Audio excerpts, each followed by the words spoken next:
Hello everyone. For today's video, I wanted to do a vlog style video and take you guys with me as I get ready to go to therapy. As a therapist, I truly believe in the power of therapy. That's why I am a therapist, but more importantly, that is why I go to therapy. And so I thought it would be fun to show you guys how I get ready to go to therapy. So let's dive in. I do therapy about once a month, and it's typically in the morning because I typically see clients in the afternoon. So that's why we're up a little bit earlier. Actually today I'm running late, but we're up a little bit earlier for my therapy, and my therapy is virtual. Love this stuff. Okay, now I'm gonna take a quick shower and get changed, and I'll be back. Okay, dressed, and now I'm gonna do my hair, and literally I just do the Shea Moisture for my curls and put the conditioning in. So when it comes to me doing like my personal therapy, I enjoy being really comfortable in my session. So I keep like a big shirt on, I have, biker shorts on, my hair is gonna be up, and I'm not gonna mess with it too much for my therapy session.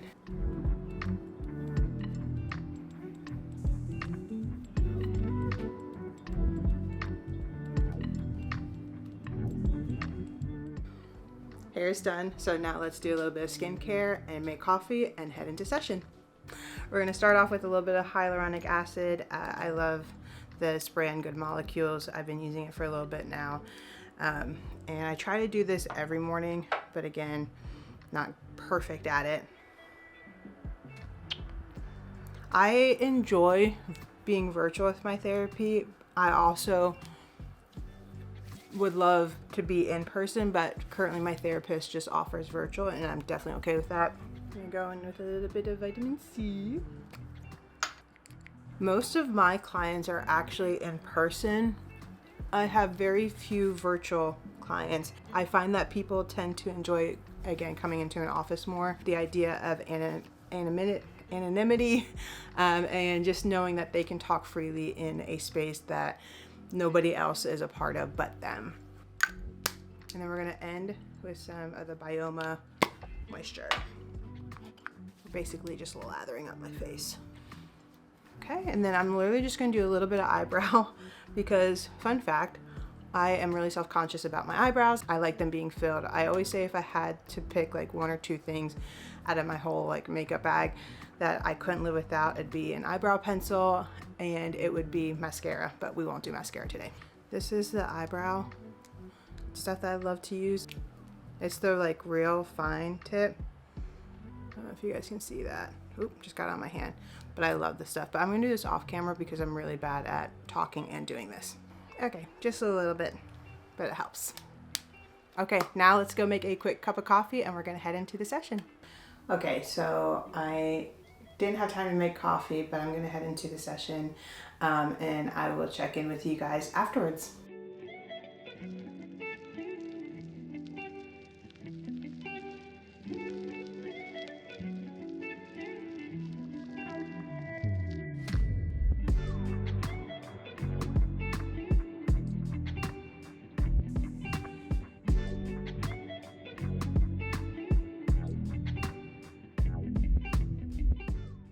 All right, just got done therapy, so let's make a cup of coffee and talk about it.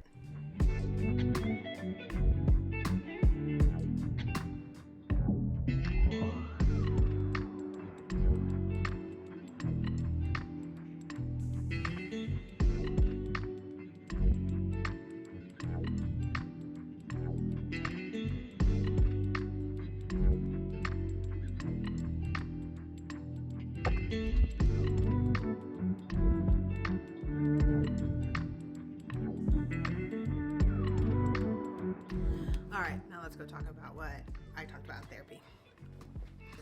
So I just finished my therapy session, and there were some really good takeaways and things that I was able to process with her.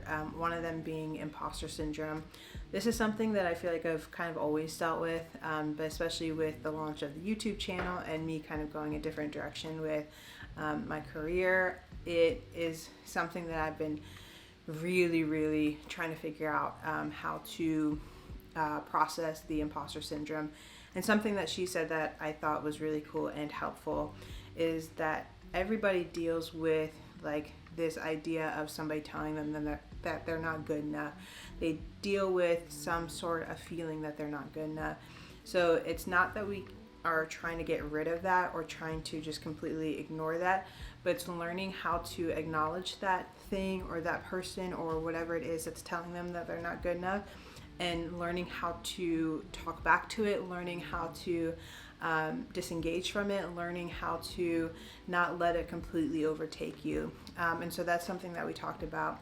Another area that we kind of address is empathy versus compassion. As somebody who is a feeler, I really struggle with connecting to other people's feelings, so much so though that I tend to take it on maybe even after they've moved on, but recognizing that I'm not responsible for other people's emotional journey. Can I partner with them? Can I sit with them? Can I be there with them? Yes. But can I take it on for them? No. And so that was something else that we talked about. And then the other big point that we talked about in today's session, and this is something that I have been struggling with, and there have been different seasons of feeling the impact of it, is just general anxiety about doing new things, about transition, about change. I do not deal with change well. I do not deal with transition well. And so learning that even when I'm creating the transition, even when I'm stepping into the change, knowing what it is, I still struggle with like panic. So recognizing that sometimes in life, good things are going to make us uncomfortable, but that doesn't mean we have to sit in the anxiety of it, but we can lean into the peace of it. So those were some of the big takeaways from today's therapy session. Like I mentioned before, I do go about once a month, and it just helps me kind of reconnect with myself. It helps me kind of process some things that I'm working through on the personal side, but even sometimes the professional side. Meeting with people on a daily basis, there are a lot of things that I hear and I had to figure out how to process. And so to have a process partner with me is wonderful. That's not my husband or, not a close friend, but somebody that's in the same world, a professional, and somebody that has to keep everything a secret. So that's wonderful too. But yeah, I genuinely love therapy. I love the idea of being able to just talk to somebody. Am I the best at it? Probably not, because I do tend to be an internal processor. Like when people ask me questions, how was your day, or what'd you do this week? I literally go blank. It's like my biggest fear. People ask me, how's your day? And so sometimes therapy is a stretch for me because, questions are asked, I'm like, But something that has been really helpful is journaling and taking time before therapy throughout the week or weeks to write down, in the moment what has happened or the thought that I had or the feeling that I had. And then I bring that journal to therapy. So if you're somebody that struggles with what do I talk about in therapy, or I get to therapy and everything that I had to talk about completely goes out of my head, whether it's your phone and you just take your notes app and, write down things, or you have a physical journal. I have a physical journal and I love it. On the top of the journal page, my heart and my thoughts. And so what's heavy on my heart and what's heavy in my thoughts. And so then I'll take that to my counseling session. And from there, that's where the topics tend to be discussed from. So I hope that little tidbit is helpful. As always, I am so thankful that you guys decided to check out today's video. If you're interested in all things mental health, therapy, and faith, I would love for you to go ahead and join the family and hit that subscribe button. Be sure to check out next week's video for more mental and emotional health tips, tricks, and information. Until next time, guys.